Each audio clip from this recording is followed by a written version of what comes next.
Welcome दोस्तों। आज हम बात करेंगे एक बहुत ही इंटरेस्टिंग टॉपिक पर। नाम है रिवर्स कॉलोनाइजेशन। वो ब्रिटेन जिसने कभी इंडिया के ऊपर राज किया था, वो ब्रिटेन जिसने इंडिया को कभी अपनी कॉलोनी बनाकर रखा हुआ था, आज उसी ब्रिटेन के अंदर इंडियंस एंड इंडियन कंपनीज का जो दखल है वो लगातार बढ़ता जा रहा है। एक के बाद एक नई से नई डील इंडियन कंपनीज ब्रिटेन के अंदर साइन करती जा रही हैं, जिससे इंडिया का इकोनॉमिक इंपैक्ट ब्रिटेन की इकोनॉमी के ऊपर बहुत ज्यादा बढ़ चुका है। इसे ही रिवर्स कॉलोनाइजेशन कहा जा रहा है। पर बात सिर्फ इतनी ही नहीं है। इंडियन ओरिजिन के बहुत सारे लीडर्स भी यूके की पार्लियामेंट के अंदर शामिल हैं, और वही यूके के एक्स प्राइम मिनिस्टर ऋषि सुनाक भी इंडियन ओरिजिन के ही थे, और अभी भी करंटली यूके की पार्लियामेंट के अंदर ऐसे बहुत सारे एमपीज हैं जो इंडियन ओरिजिन के ही हैं। इसका मतलब इंडिया और इंडियन कंपनीज का बहुत ज्यादा इंपैक्ट जो है वो आज यूके के ऊपर पड़ रहा है। आइए इसको समझते हैं और जानते हैं कि आखिरकार क्यों इंडियन कंपनीज यूके के अंदर लगातार इन्वेस्टमेंट करती जा रही हैं। क्या है इसके पीछे का राज, क्यों ऐसा किया जा रहा है। पर उससे पहले, चैनल का नाम है दिया ये सब, मेरा नाम है राही मेहता। अभी सब्सक्राइब कर लीजिए ऐसी इंपॉर्टेंट और इंटरेस्टिंग वीडियोस देखते रहने के लिए। तो आइए शुरू करते हैं और जानते हैं इसका बैकग्राउंड। तो दोस्तों, अगर हम यूके और इंडिया की इकोनॉमी को आपस में कंपेयर करें, तो इंडिया की इकोनॉमी ने यूके को सरपास कर लिया है। अभी फिलहाल हमारी इकोनॉमी जो है वो लगभग 3.5 ट्रिलियन डॉलर की है, और वहां यूके की इकोनॉमी 3 ट्रिलियन डॉलर की है। यानी कि अब हम यूके से आगे निकल चुके हैं। बट इंडिया अभी फिलहाल वर्ल्ड की फास्टेस्ट ग्रोइंग इकोनॉमीज में से एक है। यूके पहले से ही डेवलप्ड इकोनॉमी है। यूके की जो पर एनुअल ग्रोथ रेट है इंडिया के कंपैरिजन में वो बहुत कम है। इंडिया उससे बहुत ज्यादा फास्ट स्पीड से ग्रो कर रहा है। पर ऐसे में एक सवाल उठता है कि क्यों इंडियन कंपनीज इंडियन मार्केट पर भरोसा ना करते हुए यूके की मार्केट के अंदर, यूके की कंपनीज के अंदर इन्वेस्टमेंट क्यों कर रही हैं। क्या है इसके पीछे का राज। जियोपॉलिटिक्स तो एक कारण है ही है, और भी बहुत सारे कारण हैं इसके पीछे। इस वीडियो के एंड तक हम इन सारे कारणों को समझ लेंगे। पर पहले हम जान लेते हैं कि आखिरकार ऐसी कौन कौन सी डील्स हैं जो इंडियन कंपनीज ने ब्रिटेन के अंदर जाकर साइन की थी। सबसे पहले बात करते हैं रिलायंस की। हम जानते हैं रिलायंस इंडिया की बहुत बड़ी कंपनी है। 200 बिलियन डॉलर से ज्यादा की वर्थ है इस कंपनी की, और 100 बिलियन डॉलर का नेट रेवेन्यू हर साल ये कंपनी जनरेट करती है। तो रिलायंस ने यूके की एक बहुत ही बड़ी बैटरी मैन्युफैक्चरिंग कंपनी को खरीद डाला था पिछले कुछ सालों पहले। ये यूके की one of the biggest investment deals में से एक था। और ये कंपनी करती क्या है यूके की, ये कंपनी हाई टेक बैटरीज बनाती है जो रिलायंस को चाहिए थी। रिलायंस ने इसलिए उस कंपनी को ही खरीद डाला, और यूके के अंदर उससे इन्वेस्टमेंट तो आई और बहुत सारी एम्प्लॉयमेंट भी जनरेट हुई। पर रिलायंस सिर्फ यहीं तक सीमित नहीं रहा। रिलायंस ने यूके या फिर यूरोप के ही बहुत बड़े, सबसे बड़े टॉय मैन्युफैक्चरिंग कंपनी को भी खरीद डाला। नाम था उसका हेमलेस। ये कंपनी 1760 से यूके के अंदर ऑपरेट कर रही थी। दुनिया भर के अंदर इनके खिलौने बेचे जाते थे। 30-35 देशों से ज्यादा देशों के अंदर हेमलेस के स्टोर्स भी मौजूद थे। बट अब रिलायंस इस हेमलेस टॉयज कंपनी को कंट्रोल करता है, और दुनिया भर के अंदर इस कंपनी को और भी ज्यादा फैलाने का रिलायंस काम कर रहा है। इंडिया के अंदर भी 100 से ज्यादा स्टोर रिलायंस ने हेमलेस के अब खोल दिए हैं। आप जाकर देख भी सकते हैं और वहां से टॉयज भी खरीद सकते हैं। पर आखिरकार रिलायंस ने ऐसा क्यों किया। इसके साथ साथ रिलायंस ने एक बहुत ही बड़ा यूके का होटल जिसका नाम था स्टोक पार्क होटल, उसको भी 57-60 मिलियन डॉलर्स के आसपास की रकम के अंदर खरीद लिया था। अगर रिलायंस इतनी इन्वेस्टमेंट कर रहा है, तो रिलायंस के जैसे ही एक और कंपनी भी भारत में मौजूद है जिसका नाम है टाटा। और टाटा भी पीछे नहीं है, बल्कि टाटा ने तो रिलायंस से बहुत पहले ही यूके के अंदर इन्वेस्टमेंट करनी शुरू कर दी थी। जैसे कि टाटा ने सबसे पहले सन 2000 के अंदर यूके की सबसे बड़ी टी कंपनी टेटले कंपनी को खरीद लिया था, और इस कंपनी ने टाटा को दुनिया की सबसे बड़ी टी कंपनीज में से शामिल कर दिया। यानी कि टाटा को पूरी दुनिया की मार्केट प्रोवाइड हो गई उस टेटली कंपनी के चलते।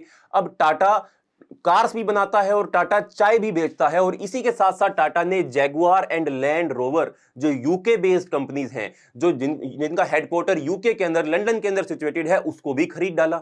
ये बहुत ही बड़ी इन्वेस्टमेंट डील थी। इस इन्वेस्टमेंट डील ने यूके के अंदर बहुत ज्यादा कह सकते हैं बहुत ज्यादा यूरोस जो थे वो पंप इन कर दिए थे, जिसके चलते टाटा ने बहुत ज्यादा एडवांस टेक्नोलॉजी जो जैगुआर एंड लैंड रोवर के पास थी उसको भी एक्वायर किया, एंड दुनिया भर के अंदर इन कार्स की मैन्युफैक्चरिंग को और इन कार्स की मार्केट को डेवलप करने का काम किया। बट यहां तक ही नहीं, टाटा ने अभी अनाउंस किया है कि वो यूके के अंदर 4 बिलियन यूरोस की इन्वेस्टमेंट करके एक गीगा फैक्ट्री खोलेंगे, और वहां पर वो भी बैटरीज ही बनाएंगे, और उस बैटरीज का इस्तेमाल अपनी कंपनी की कार्स के अंदर भी किया जाएगा और दुनिया भर के अंदर उसको सप्लाई भी किया जाएगा। इसके साथ साथ टाटा अब यूके की सबसे बड़ी सोल्ट मैन्युफैक्चरिंग कंपनी को भी कंट्रोल करता है। यानी कि आज की डेट में ब्रिटेन के लोग टाटा का ही नमक खा रहे हैं।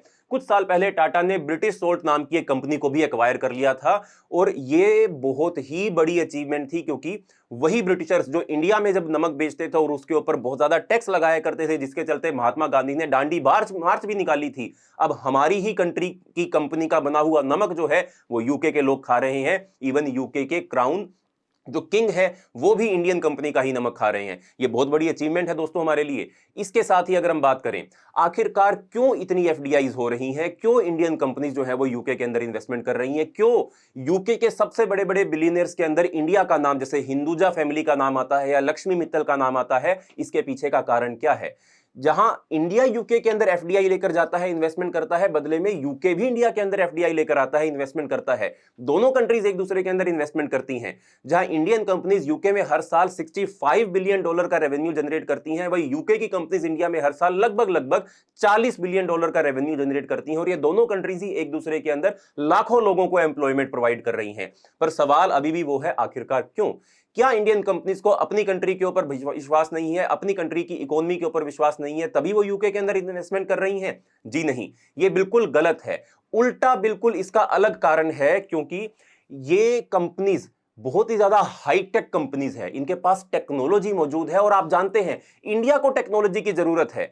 इसीलिए इंडियन कंपनीज जो है वो यूके या दूसरे देशों में जाती हैं और उन कंपनीज को एक्वायर कर लेती हैं जो हाईटेक इंडस्ट्रीज के अंदर काम कर रही हैं। इसी के चलते अब हमको वो टेक्नोलॉजी भी मिल गई, हमको वो काम करने का तरीका भी मिल गया, हमको वो कॉर्पोरेट स्ट्रक्चर भी मिल गया, जिसके चलते इंडिया की इन कंपनीज को बहुत ज्यादा फायदा होगा। अब इस टेक्नोलॉजी का इस्तेमाल करते हुए इंडियन कंपनीज जो हैं वो फर्दर फैक्ट्रीज खोलेंगी, दुनिया भर के अंदर उस सामान को बेचा जाएगा। अब जब फर्दर फैक्ट्रीज खोली जाएंगी, नई मार्केट डेवलप होंगी, तो उसका इंपैक्ट इंडिया पर भी तो पड़ेगा। इंडिया के अंदर भी तो उससे एम्प्लॉयमेंट जनरेट होगी, क्योंकि टेक्नोलॉजी आ गई तो अब आप अपनी कह सकते हो प्रोडक्शन को बढ़ाओगे। और प्रोडक्शन कहां बढ़ाओगे आप? ये कंपनीज प्रोडक्शन फिर आकर इंडिया में बढ़ाएंगी, क्योंकि कंपनी तो आपने एक्वायर कर ली, टेक्नोलॉजी तो आपके पास आ गई। अब उस टेक्नोलॉजी को आप दुनिया भर में कहीं भी लेकर जाओ, तो रिलायंस हो, टाटा हो, विप्रो हो, इन्फोसिस हो, वो इन कंपनीज को एक्वायर करके टेक्नोलॉजी इंडिया में लेकर आकर अपने ऑपरेशंस को बढ़ाती हैं, जिससे इंडिया के अंदर एम्प्लॉयमेंट जनरेट होती है।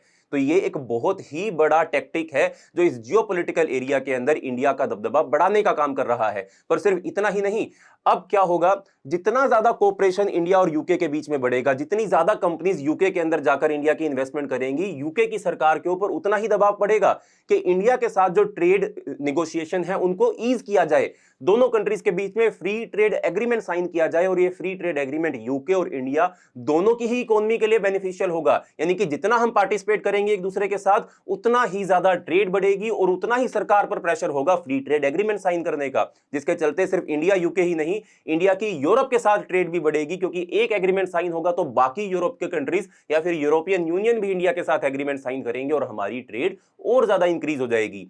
इसके साथ साथ अब जब ये इंडिया की कंपनीज बाहर इन्वेस्ट करती हैं, बाहर कंपनीज को एक्वायर करती हैं, वर्ल्ड में अपने सामान को बेचती हैं, ग्लोबल मार्केट को एक्वायर कर लेती हैं, तो वो सामान अब रुपए में तो बेच नहीं रही हैं, डॉलर में बेच रही हैं। वो डॉलर वो उन्हीं कंपनी की तो कमाई है जो बाद में भारत में आ जाती है, और इससे भारत के जो आप कह सकते हैं फॉरेक्स रिजर्व है वो भी इंक्रीज होते हैं।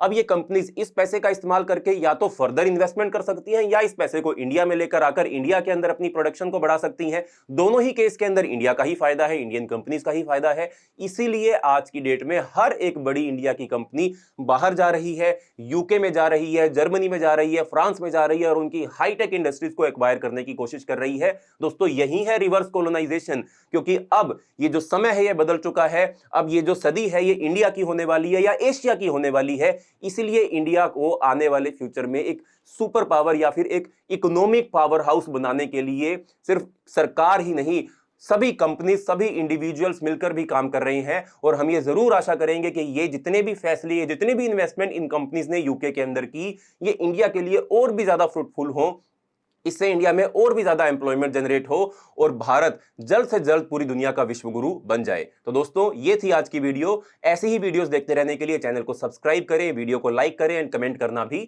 मत भूलें। मिलते हैं अगली वीडियो के अंदर, तब तक के लिए धन्यवाद।